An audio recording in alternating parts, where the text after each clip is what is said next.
Du journal moyen. Et à la une du journal moyen aujourd'hui sur RMC, les France 98 qui travaillent sur RMC, enfin si on peut appeler ça du travail, Vincent, je sais pas qu'on dit, sont en grande forme. Le grand retour de la Room, Olivier Roumat dans le journal moyen, il m'a contacté et il nous a livré une nouvelle production, c'est toujours un moment émouvant.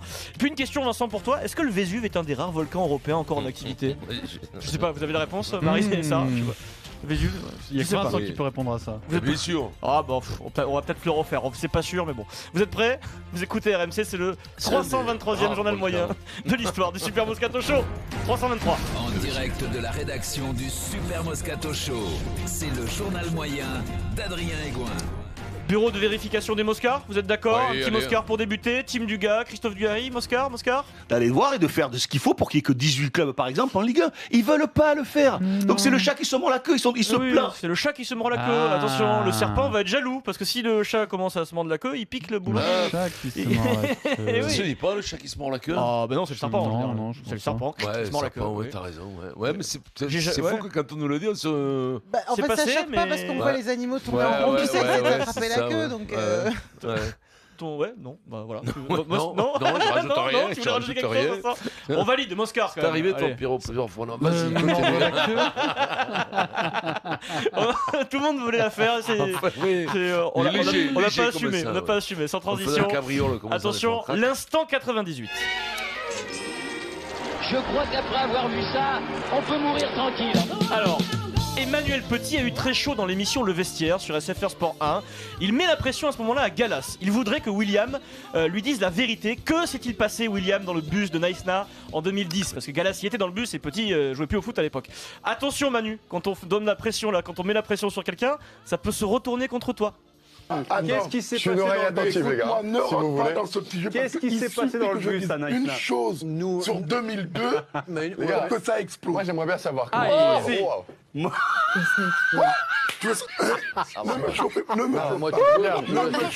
suffit que je dise une chose sur 2002, Manu, et ça explose. 2002, c'est le fiasco des Bleus, éliminés du mondial en Corée du Sud et au Japon dès la phase de groupe, la défaite face au Sénégal, etc. Sarah Menaille, la voix de l'émission, qui présente l'émission, tente du coup d'en savoir un peu plus. Et là, il y a deux éléments. Elle essaie d'en savoir un peu plus et le bœuf, lui, s'échappe déjà. Il peut dire ce qu'il veut, moi en 2002, j'ai rien fait. Coco, t'es arrivé. Vous vous êtes un peu trop amusé, c'est ça, en 2002? Ouais, je crois que vous êtes bien amusé. Avec un casino en bas de l'hôtel, effectivement. Ah bah oui, c'est clair. Les Bleus, effectivement, logés dans un hôtel en ville, ouvert aux visiteurs et on va dire aux tentations. Manu Petit, lui, commence à transpirer, il tente de se défendre. On n'a rien fait de répréhensive. Non, mais je n'ai rien fait de répréhensive, y a pas de problème. On te croit, Manu, il n'y a pas de problème.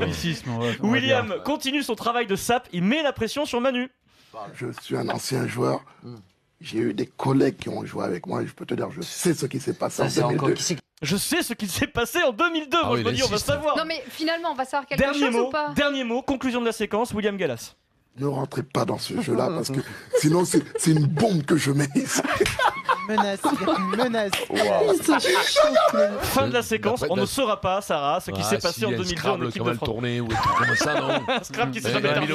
Une partie de Miloborn qui a fini au Champromis. Ce qui s'est passé en 2002 reste en 2002. Allez voir la séquence sur le compte Twitter du Super Moscato Show, la séquence vidéo, c'est une émission de télé. C'est sympa parce que ils sont entre. Est-ce que c'est du lard ou du cochon? Tu vois, il sait pas. C'est l'interview de Barry White. William Gallas, c'est Jacques Monclar. C'est Jacques Monclar qui a fumé 4 paquets au gitan sans filtre. Il y a toujours eu cette voix-là. Mais capable de William muet aussi, parce qu'elle est finalement assez aiguë sa voix. Ouais, c'est bizarre, c'est comme ça. Il a une voix incroyable. C'est Barry White. Sans transition, c'est le grand retour. Après des semaines d'absence, Vincent pensait qu'il avait trouvé un boulot, mais non, c'est le grand retour de la blague à la Room. Monsieur Madame Ponsable du Matos, une fille.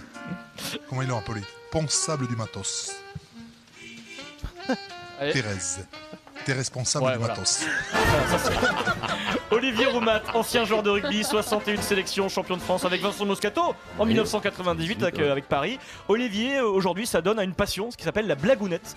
Plus précisément, parce que ça c'est un métier précis, les monsieur madame, d'accord? C'est pas des blagues à Toto, hein, ce sont les messieurs madame. Olivier nous livre donc sa proposition du jour.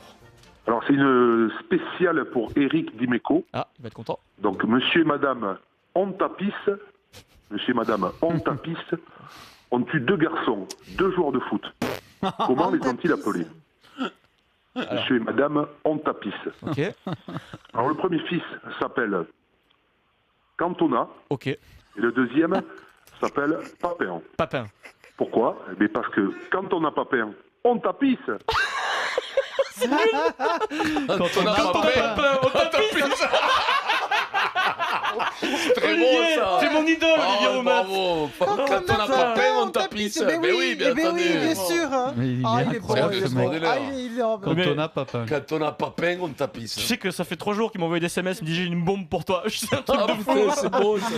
Il a passé la semaine à la chercher. Alors on l'embrasse. Un peu perturbé la room parce qu'il mesure quand même 2m02. 2m12. Et il a neigé à Biarritz-Bayonne dans la région. Ils ont pas l'habitude là-bas. Donc il m'a dit ouf. Là, il monte à Paris pour une émission pour Canal+. Il m'a dit on peut circuler en ville. Le mec était inquiet quoi. Je crois qu'il va se baigner lui aussi tous les matins la room à Biarritz. Non, la room il fait du sport, Olivier Roumat d'ailleurs. J'ai pas l'impression, non? Beaucoup.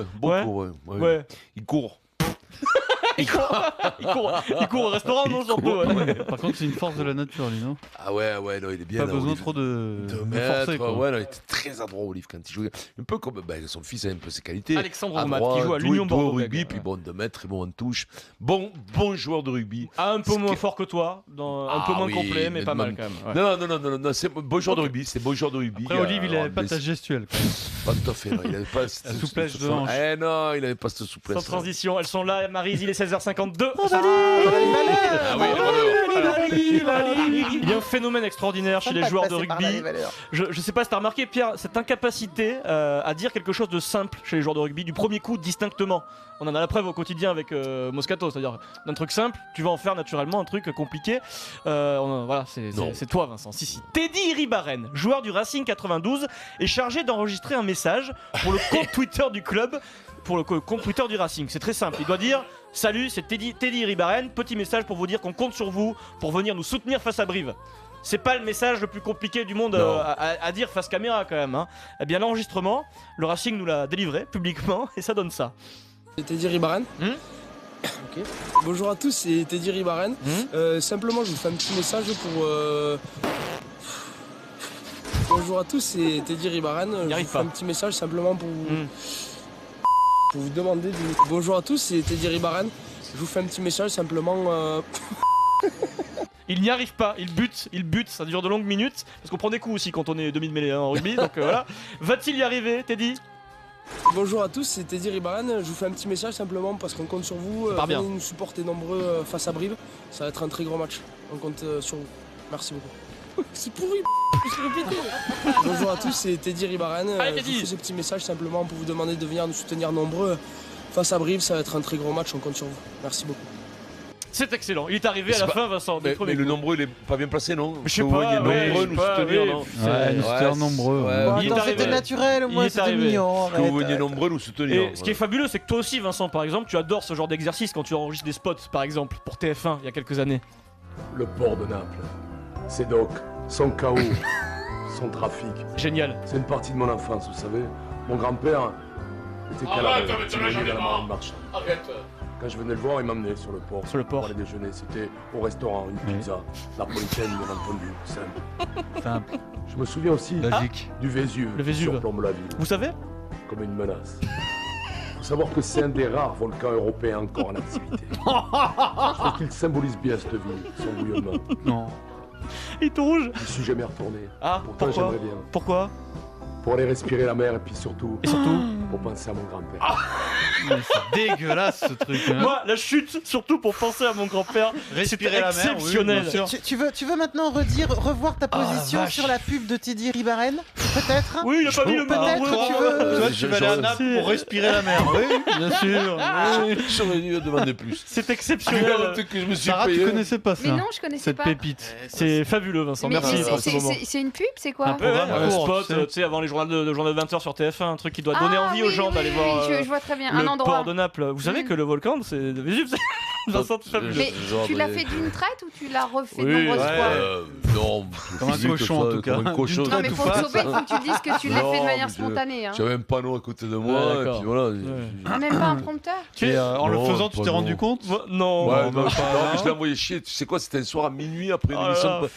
J'avais doublé, j'avais fait une émission de Patrick Sébastien. Je leur avais dit, on enregistre ça, vous vous démerdez parce que c'était TF1. On redécouvre toujours des petits moments quand on la réécoute. Moi, ce que je préfère en ce moment, c'est quand tu dis cette Steville. Tu sais, tu dis pas cette ville, tu dis Steville de Naples, ça me fait rire. Sans transition. Voilà, bon, c'est des trucs. C'est excellent. Voilà, c'est. Un petit billet de 50. Voilà. Mais dire ça, Pierrot. Non, mais tu y es allé à Naples ou pas? Ouais. Bah, pour respirer la mer. Pour respirer la mer, manger une pizza napolitaine. Sarah, j'aimerais savoir, est-ce que tu sais que le Vésuve était encore un dernier volcan en non, activité? Non, mais je suis ravie de l'apprendre. Vous trouvez pas qu'il symbolise bien cette ville avec ce bouillonnement là? Vous êtes vraiment des connards, ça fait 15 ans que tu me le passes, arrête de le passer. Ok, j'arrête. Deuxième instant 98. Tu vas pas me le passer toute ma vie. Je crois qu'après avoir vu ça, on peut mourir tranquille. Alors là, attention. Manu Petit, encore lui, et Christophe Dugarry dans Team Dugas. D'abord à 18h30, la chronique s'appelle le 1 contre 1. Il y a un jingle spécial Manu Petit, tu l'as jamais entendu Vincent, moi j'adore ce jingle, écoutez. On se replonge dans notre feuilleton Ligue des Champions, on est à moins d'une semaine de PSG Real. RMC. Le football, c'est une pyramide. En haut de la pyramide, t'as les droits télévisuels. En bas de la pyramide, t'as les joueurs. Donc quand tu secoues la pyramide un peu, ça a des retombées pour les joueurs. Le 1 contre 1. Déjà, j'avais quel âge quand j'avais moi, qui a déjà secoué une pyramide? Comment tu fais pour exceptionnel ce truc? C'est vrai que la théorie de la pyramide est excellente. J'ai découvert ce passage dans le jingle dédié à Manu dans Team Dugas. Et dans la foulée, Manu et Dugas, Vincent, comme régulièrement dans leur vie, se posent une question totalement existentielle. T'adores secouer ta pyramide, il paraît. Mais justement, fais attention parce que des fois, il y a les sarcophages qui se réveillent. Voilà. Moi, ça me fait rien. Rien dire. Ça ne veut rien mais c'est des images. Ouais, sarcophage qui se réveille, ouais, ça veut pas dire. Mais bon, ça fait marrer. C'est drôle, c'est drôle.